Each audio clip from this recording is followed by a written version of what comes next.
Howdy, howdy. Howdy, howdy. How's it going? Good. How you doing, man? Good. I'm just sitting here with my Big League Chew that I found at the dollar store yesterday. Did you know that's still around? Hell, that is so awesome. I mean, nothing made me feel more like a real man than sticking some big league chew in. Get a big old dip in Yeah, before you especially could chew tobacco. right, especially when it's playing little league. Okay, so welcome everyone else. People that might watch. Um, I am Gadget, and this is I'm Wiley. Wiley. Yep. And this is Beyond Layer 8 so far. I mean, it's working title, I guess, but discussing things beyond the technical layers of whatever it may be. Whatever we may be. Whatever we may be, exactly.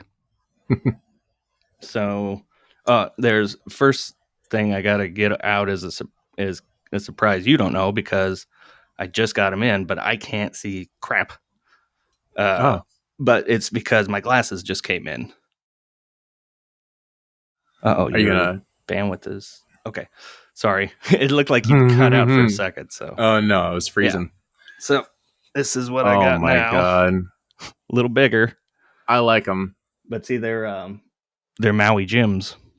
Oh. Que fancy, no? Yeah. You should have gotten like some Gucci ones just to Right. really sell the brand. Just to maximize that.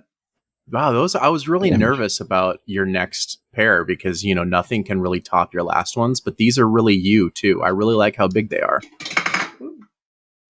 Yeah, I mean, it was so unfortunate because I've had the other ones for probably 5 years, and I even told the person fitting the glasses that they're like part of my identity. I'd had them for so Yeah. long. I have icons, Mm-hmm. with them on and stuff. And the first thing she did was try and pop out the lens, and she snapped it. So this is what's the remainder of my iconic glasses, but they're not an exact like for like, Yeah. but They're pretty damn close. yeah, I mean, it's about as good as you're gonna get. And it's a good evolution. Those look a little bit older. You're a little bit older. Right. You're growing with them. Right. Next thing I'll have is have the Robert De Niro. Oh my like god. I always think of him in Casino, just big old glasses on. So, we want to talk a little news first, or do we want to do a special segment first? Let's do the news first. Okay. So, do you want to start with anything, or do you want me to? I was a little bit of a follow up on the Roblox scandal or debacle is the Schlepp and Chris Hansen Schlepp was the independent, basically Chris Hansen, wannabe, who was busting pedophiles through Roblox. And he and Chris Hansen just wrapped on filming their project. So I'm excited to see whatever that turns into. But they've been doing kind of a press rally and press tour together. And it's ended with Roblox reaching out again to kind of slap him legally on the wrist and say, because he got his lawyers involved directly with Roblox, and they're saying this is inappropriate for you to be talking to us when we have legal channels and, do this again. I don't know the details behind it, but it's just they're being very petty along the way, and it's very entertaining to watch unfold. Well, let's see how far it goes. I mean, mm-hmm. I don't. It's not like this kind of stuff's going to stop. Yeah, they've been right. chasing criminals. I mean, the police have been doing that for decades. Yeah. Yeah. Well, so I had one that came out it's a two-parter that was very interesting, and it all has to do with Google and quantum computing, and actually quantum AI, I think. Ooh, okay. So they have a new chip called Willow, and this has I don't know if it's the highest amount, but it has 105 qubits, which has to deal with basically how much processing you can do. The more qubits and fewer errors at a time, the better. So I'm not by any means a quantum computing expert. This is just stuff I read and spewing back out. But It's the theme of this podcast. We're not experts right, in most exactly. things. We're just yes, we're just awesome. Don't have to be an Professional expert to be amateurs. awesome. Professionally interested. Yes. Um, Okay, so tell me more about this chip. okay, so the thing is, the first thing is what it managed to do in 10 minutes would take the fastest supercomputer in the world right now 10 septillion years. So that's, I forgot how many zeros that is.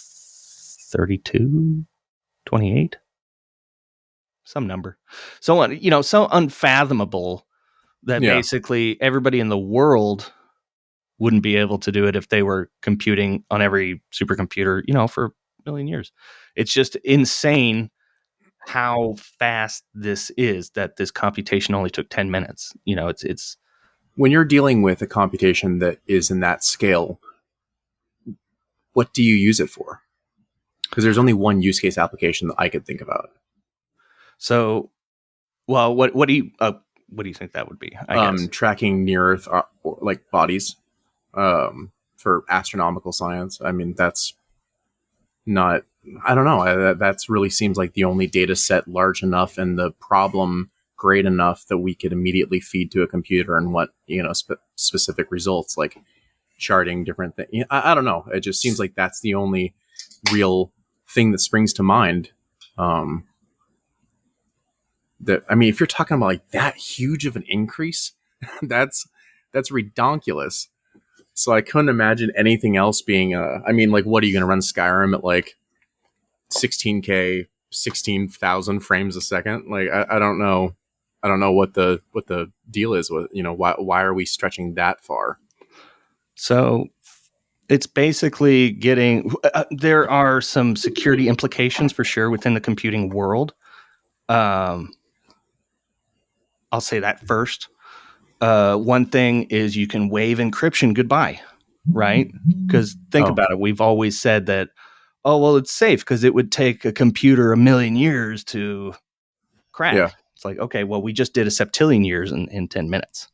Yeah. So the CISA, the Critical Infrastructure Security Agency, I know because I worked for an employer that was critical infrastructure. They sent out notification probably 3 years ago, maybe more, about trying to figure out a post-quantum internet and post-quantum networking. So the networking world in and of itself and the corporations will still remain what it is now, regular computing. It's not going to jump to computation, but things that are just beyond computers' capabilities, because it's limited by ones and zeros, basically. Yeah. And we're getting so limited in processing that we're having issues with electrons jumping wires. So, we're passing what we can do with regular computing already. Okay. We're getting to where it's stretched out.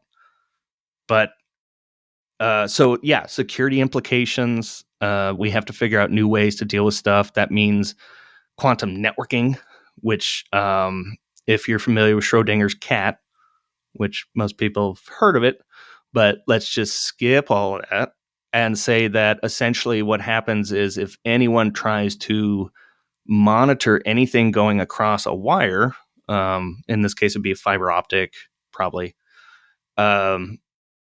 If you did anything to interrupt the signal, it is detected because of the inherent way quantum physics works. That you can't observe something without altering the state.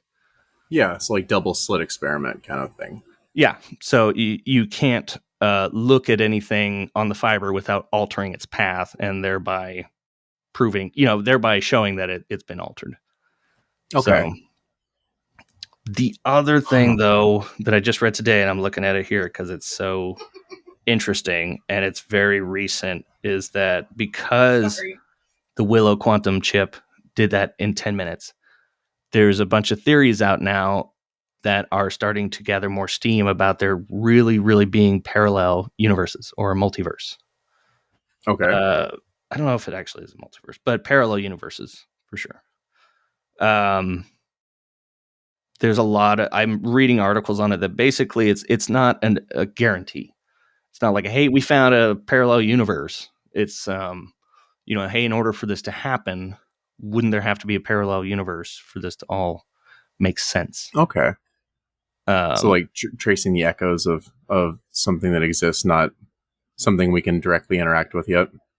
exactly.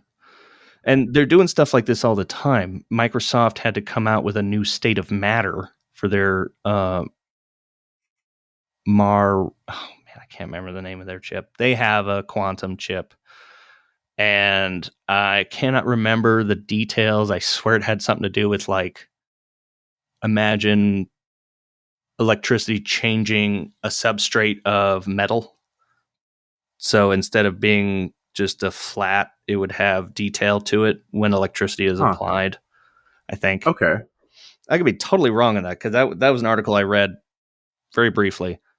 But the point is that they did basically figure out a new state of matter in order to make their chip work, and that's already not as fast as this chip. And I couldn't even tell you how fast China's chips are, Yeah. or God. any Any competitor? dark web. Yeah. I have no idea what's out there on the dark web chip wise. So it's Wild to think about. fascinating because basically we're trying to computing is getting into the realm of real computer science. Yeah. Meaning that we're really pushing the limits of what is possible for us to This compute. is really starting to remind me of the big computer that the story of. Have you ever read Isaac Asimov's The Last Question? No. So basically, the whole story, without spoiling a lot of it, is different jump forwards on humanity's timeline to different technological levels. But the center of every single thing is there's a computer that, and it keeps growing in power too. But it is you ask it anything, and it gives you an answer. And it's like their direct reference base for everything, and it's where they store all their blueprints for everything and chart. Later on, it charts navigational courses through the stars, and as humanity progresses. But the question they keep on coming back to is how to reverse entropy. And it's like the same conversation that keeps popping up between different, two human beings in different settings, and time again, they keep asking the computer, and it keeps saying basically, ask again later, or we'll think about it, processing, different little outputs. And 42. Exactly. That's all I can think of is like, Hitchhiker's Guide. I forgot how many Mm-hmm. years they said it would take. 1,000 years or something. I don't know. Yeah. Oh yeah, so that's really the basics of it for that news. Okay. Well, that's some exciting stuff. Yeah. What about you? It's Do you better have than the assassinations in the news and it being 9/11, and we could just gloss over all of the sad national stuff that's happening. But Yeah, that existed. Yeah, cool. Yeah. No, We were here. Yeah. Never forget something. No, I honestly, like, real, without deep diving, I remember it very well, not just because, I told you I was 17 and turning 18 in a few months, and the question of the draft came back up after 9/11, but that passed. The other thing was that my father was in Washington, D.C. that morning and had his Didn't meeting know if he was interrupted. around. Yeah, because Yeah. of the attack, and he could see the Pentagon from his hotel. Jesus. So he could see the smoke, and we're from New Mexico, so he had to find a way to get from DC. He managed to get a rental and drive either to, I don't know, all the places he had to drive because he had someone with him from Arizona. And I think my sister was trapped in Wyoming. Wow. Had to pick her up on the way home too. Yeah. That's quite the road trip. Yeah. Yeah, for sure. And back then, the cell towers could not handle large call volumes. So Yeah.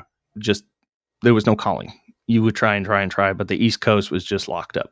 Mm-hmm. So for that whole day, we didn't know, it's looking back, it's obvious that it wasn't going to be him because he was already there. We didn't know he'd gotten there that morning.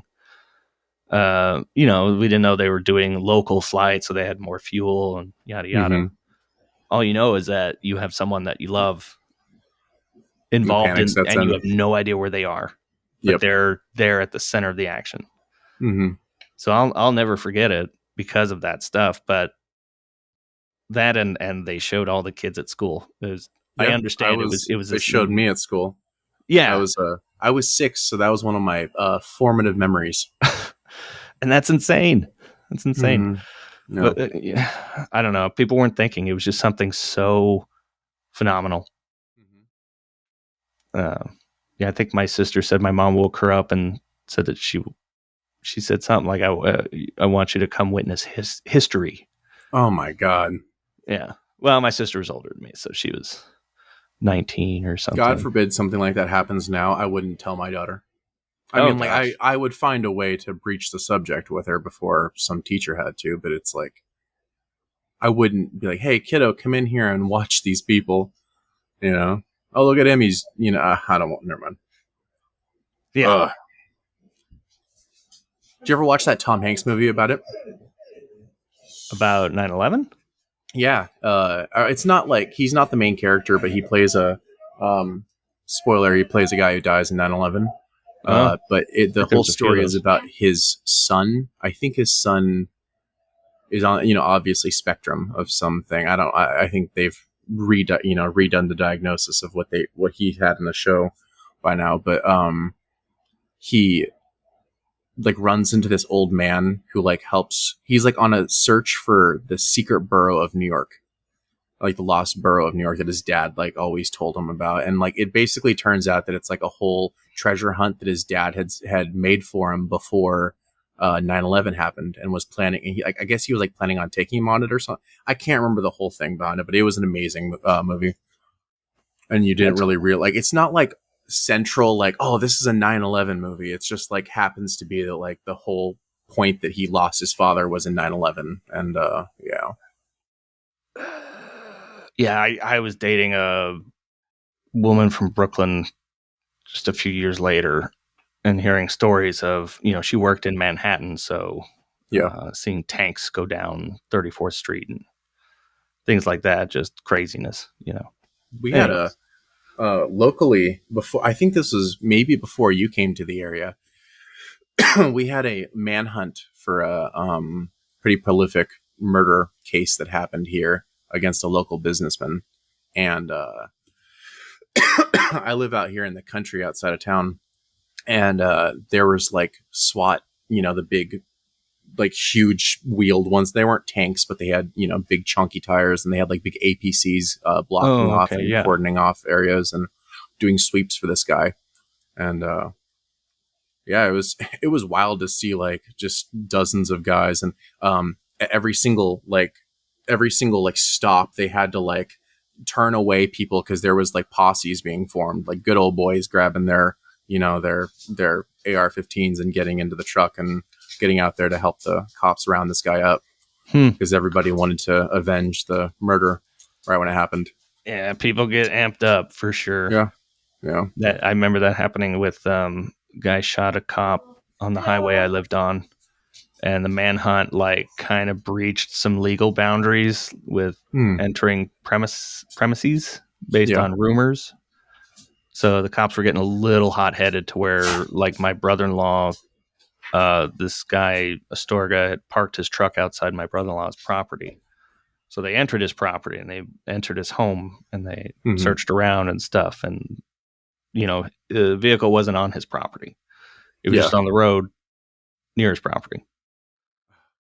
So it was like, I get they were hunting for someone, and he ended up being in Mexico. But they were definitely super amped up when that happened, because I don't know why, it just seemed so shocking to them, even though in Albuquerque there's plenty of crime to go around. I mean, I love that town, but yeah, it's definitely got its issues with crime. Well, every place does. Yeah, for when sure. You gather that many human beings, statistically, it's going to happen. Yeah, exactly. I mean, I just am a person that fully believes that the larger the town, the more carry down there difficulties. It depended on what the situation was, but typically no. Okay. I tried to get a concealed carry, I think. I tried to get something down there once, and they gave me grief, so I just never bothered.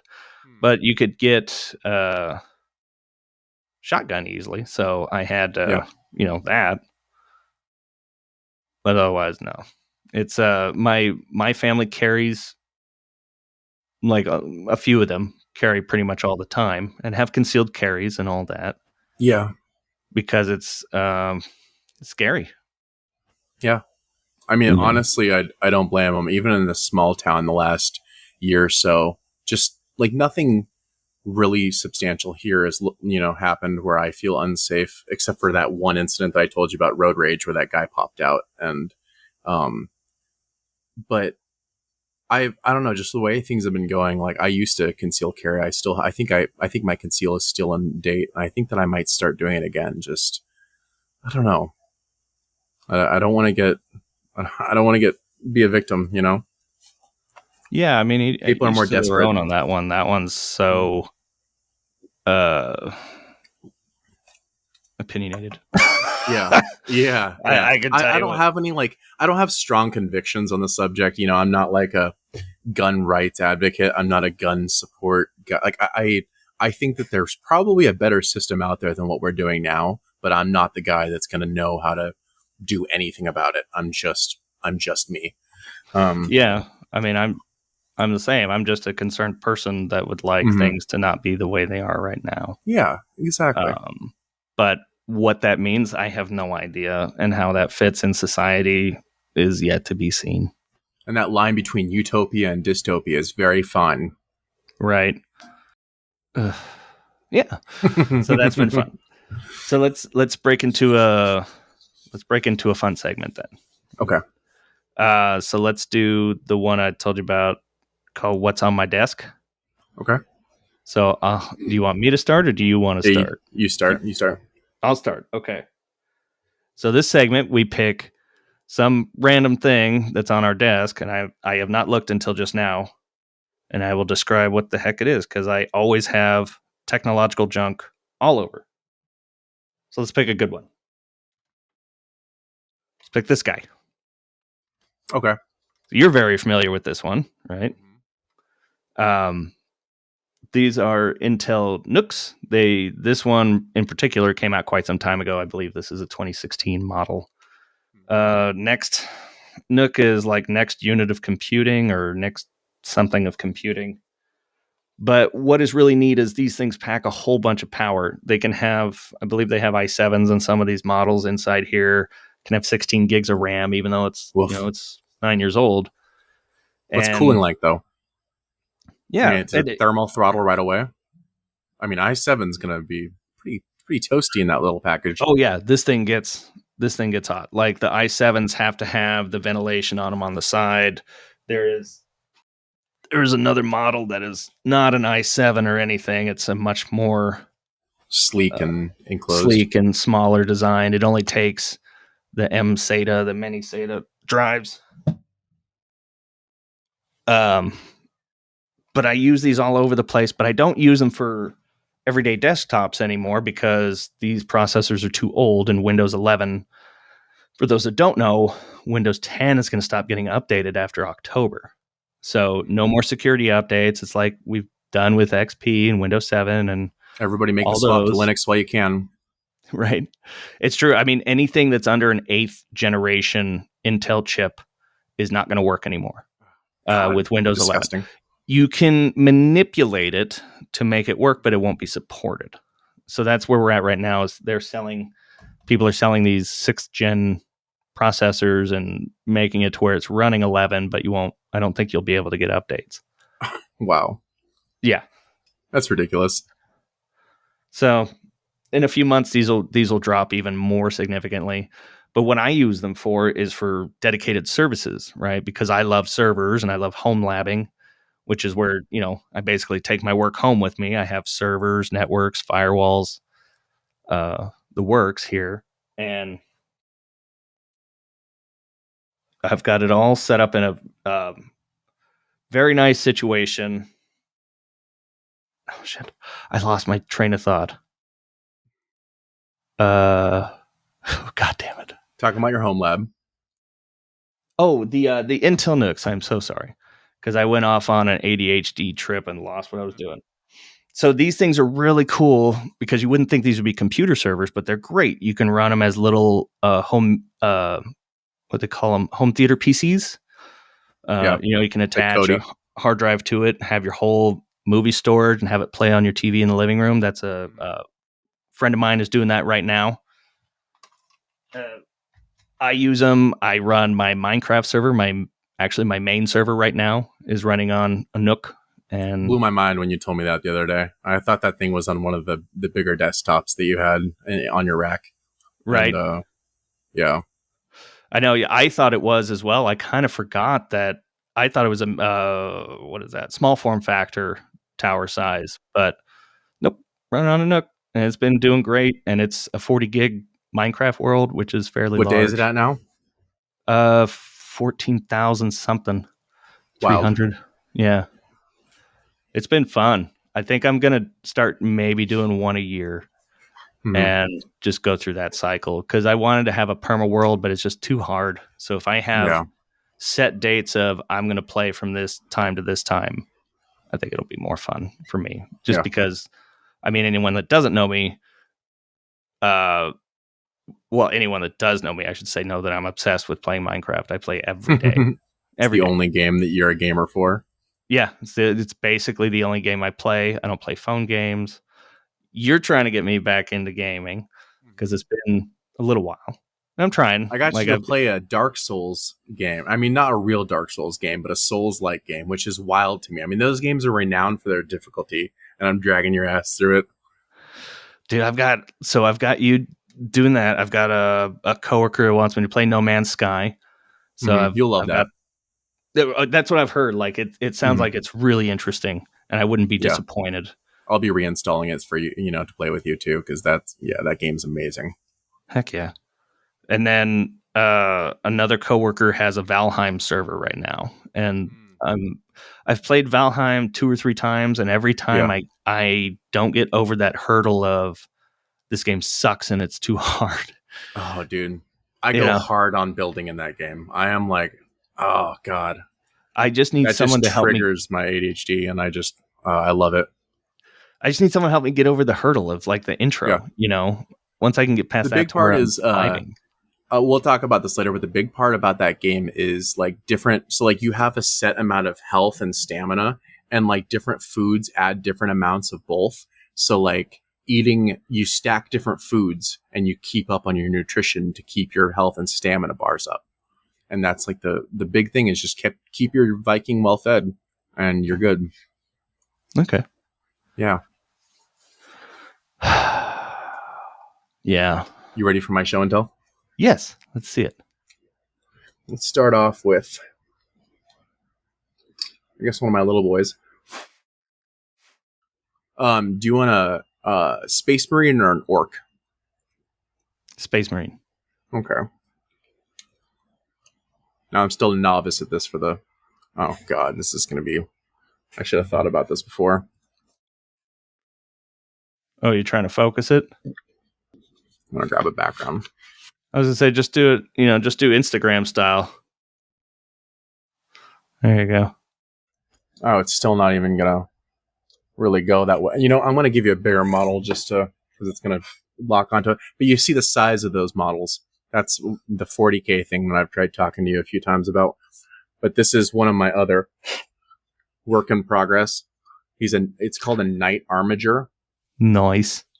And there's like this whole cockpit in here that he's basically entombed in the body, like whatever is left of a body at that point, just probably the central nervous system. And he's on the smaller side of the Knight class. They usually get up to like basically like a 3 or 4 story building, and like in game. And Okay. like these guys, Like, sure. that I showed you are a remodel. Like, so this is called the Primaris line. And I'm not sure if it's going to pick it up. I'll put it in front of my face, but you can see a height difference there. This is like the old size of Space Marine. So they made them a lot bigger, which justified their price increase. Yeah. Games Workshop really likes to bend me over the table, but yeah, I would love to talk about 40K more on this pod, because I'm quite entrenched in the lore now. A lot of my books sitting behind me, and not the manga, but the other side of it, are all 40K novels, and oh man, it's the stories in that are, because the whole thing is set in the year like the 41st millennia. So it's like humanity has like gone through multiple different eras and ages at that point, and like highs and lows, and they, used to be a intergalactic empire, and now they're just scattered to the wind. Like there's some worlds are still feudal, they're serf classes and higher classes, and just agricultural worlds, and some of them are like hive cities where it's trillions of people, and just layers of city going miles down into the core, or down to the crust, and it's wild. There is just, like, if you can think about it, it's probably in there. There's even a story about like the last Catholic alive. There's a rule 34 to the book.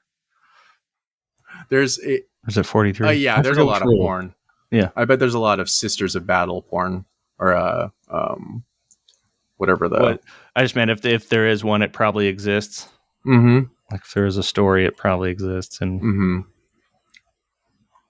There's a Arnold Schwarzenegger kind of like a, what was the movie? I guess it's kind of like a mix between like Predator and what's the other one? What's the other one that he like, is in Vietnam, and then he like does it on like the shore, and like Rambo. So like, like how he has like the red headband and everything. There's a group of humans that landed on this, like they're just normal guardsmen. They're not these big space marines that are like genetically engineered to be better. They're just normal human beings with like normal guns, and they land on basically the Australia planet where everything's designed to kill you. And nice. they all turn into like shirtless GIs that are just battle hardened by this terrible environment, and they're all just Arnold Schwarzeneggers. And like I think they get like off at some point. They get off world at some point, and like they start participating in other battles too, and they're just like badasses. And yeah, nice. Man. Yeah, it's a pretty metal universe. I don't usually like war, but this this universe is just war all the time. That's neat. I mean, I never grew up with any of that stuff, and I never got into it in my adult life, but it was never, I think this will be interesting, in the long run for this, at least for us, for this pod, because there's a lot of stuff I don't ever know about within a lot of social realms that people think I would be interested in. Like there's so many that I don't hate by any means, like D&D. I never had people to play D&D with. Yeah, that's such a awesome imagination exercise. Magic on top was of being a game. Huge when I was a kid. I still have this Yu-Gi-Oh deck sitting right here for you that I got for you to play with.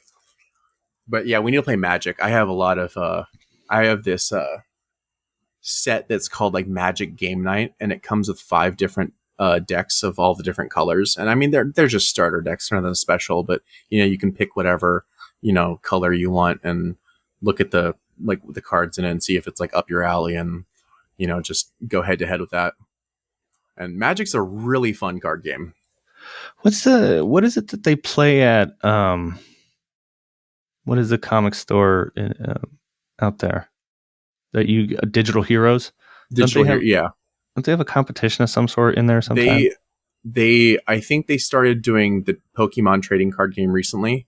And Yu-Gi-Oh has been like Konami, I think that's who does Yu-Gi-Oh. They've been giving out more swag and like free stuff. Like I got this free Yu-Gi-Oh enamel pin.